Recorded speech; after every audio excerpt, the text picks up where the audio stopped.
Greetings. So I was looking at this thread on Michael Holloway's Facebook page from about a month ago. And the thread was on the topic of the Amerocentric interpretation of the 400-year prophecy in Genesis, but that's not going to be the topic of this video. Rather, in this video, I wanted to briefly discuss a word which I saw come up in the comment section of that thread, hence why I'm using this thread as sort of the starting point. The relevant comment read as follows, quote, "I've been trying to tell a few this. They are hard-headed, heretical, ultracrepidarians," end quote. So what caught my eye was that word, ultracrepidarians, right? For me, it was fun to see it, as it's a word you don't really hear outside of academic circles. In my experience, when you're an undergrad, you might hear a professor occasionally use the term, and when you're in grad school, you might hear another grad student employ it. In practice, the word often serves as a sort of a way to express disdain for another person's familiarity with whatever topic is under discussion, and to do so without that person fully grasping what was just said about them, right? That's at least in my experience. So in this video, I want to discuss a tiny bit of the history or origins of the word ultracrepidarian. But before I do so, I want to briefly show a fun instance where the word came up in popular social media outside of academia, though it was an academic who first inserted it into the discussion. So when I saw the word appear in that comment section on Facebook, I replied with a little 6-second video clip, which I'd like to play for you now. Ultracrepidarians. Rather. Right. So the story behind that clip relates to what I just mentioned a moment ago about the one time I know of where the word ultracrepidarian spilled out into, spilled out of academic circles and, into popular discussion on social media. See, it began with a video in which Yasir Qadhi was responding to internet polemics, which had been built upon a comment he had made in a previous interview and, a small controversy which had erupted around that. And at one point in that video, in Yasir Qadhi's reply, he used that word, ultracrepidarian, in reference to some of the polemicists that he was responding to, and he even encouraged others to adopt that word as well. So here's the clip. I mean, subhanAllah. Actually, there is a word that comes to mind. I mean, it's still in my head from my GRE days. Almost 20 years ago, I took the GRE. And there's a word there. What is it?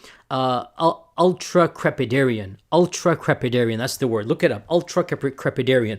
Ultracrepidarian is a person who not only speaks outside of his area of expertise, he speaks way out of his league, but he also feels the need to announce to the world that he is an utter idiot. This is the word that comes to mind when I'm dealing with these people. Ultracrepidarian. Memorize it, and I hope that inshallah ta'ala, if one thing comes out of this lecture, please, O Muslims, that are involved with this, start using this word and popularize it again, because that is exactly what these preachers are. Ultracrepidarians. They are not only speaking out of their leagues, it's as if they want to make it a point to embarrass themselves and to announce to the world that they're speaking out of their league. And a couple of weeks later, Abu Layth was commenting on the overall controversy, and he likewise briefly touched on Qadhi's recommendation that people adopt the term ultracrepidarian.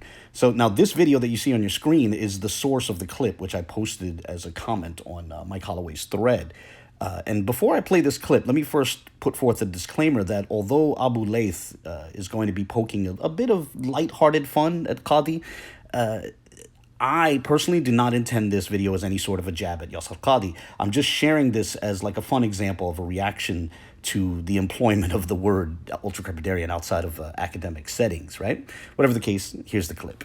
Right, so this, trying to say, well, these people are just so ignorant and blah, blah, blah. And when it came to giving, that's it, ultracrepidarian.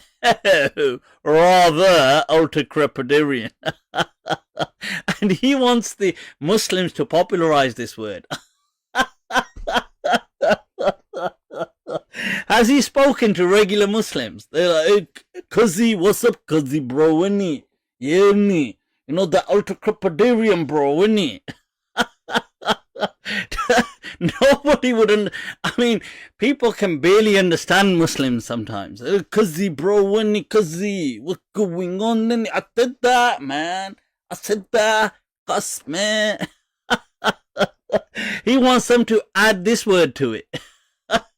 I said that, Qadhi. I said Ultracrepidarian.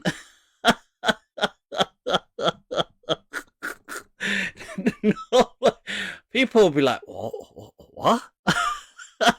Is that like a dinosaur?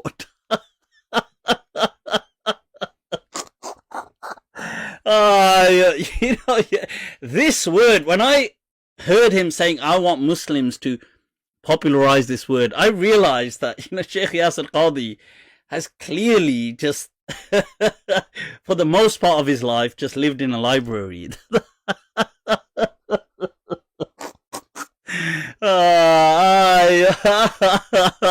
gotta give it to... Okay, now we can get, on a more serious note, I want to get to the story behind the word ultracrepidarian, as I personally think it's a fun story, and it gives the word a bit more character, right?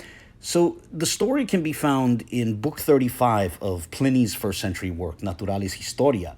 So I'll be looking at the 9th volume of Harris Rackham's translation of that work for the Loeb Classical Library. And I'm going to turn to page 323. At least that's the page in the 1952 edition. I think in later editions it's, it might be off by a page or so, maybe page 325, but whatever. I'm going to page 323. And in this section, Pliny is discussing the ancient painter Apelles of Kos, who lived in the 4th century BC.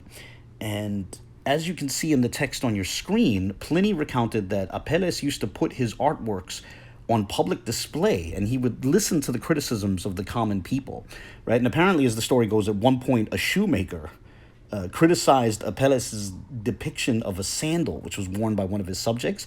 And after hearing that criticism, Apelles went back and changed the painting, right? He went back to make the sandal more accurate in light of the criticism of the shoemaker, right?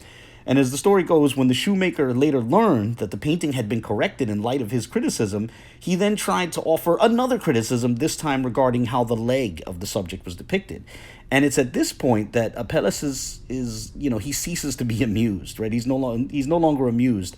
And the Latin recounting of his reply is on the next page of this work.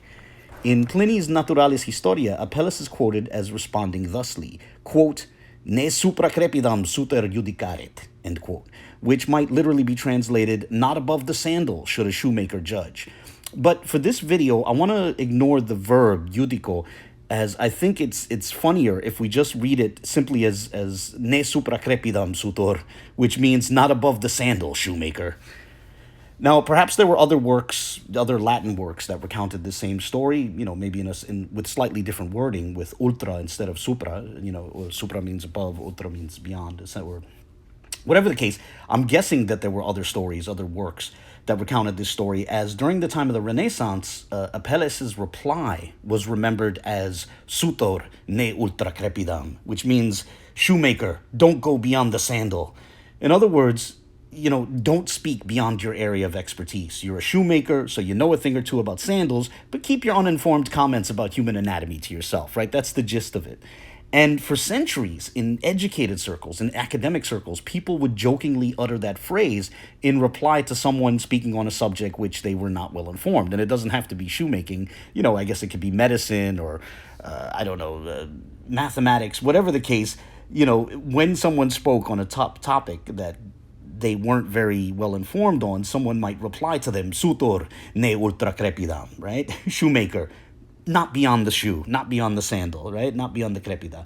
And so, those who spoke without knowledge were described as being like that shoemaker, going ultracrepida, beyond the sandal or beyond the sole of the shoe, right? And I suppose a mild modern American equivalent is when someone tells another person to quote-unquote stay in their lane.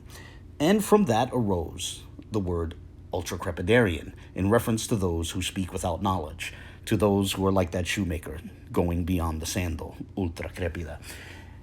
And perhaps in these days of social media where everyone has a voice, maybe most of us are ultracrepidarians of one sort or another. But whatever the case, I hope you found this story as entertaining as I do. As always, I look forward to the comments of others. God bless.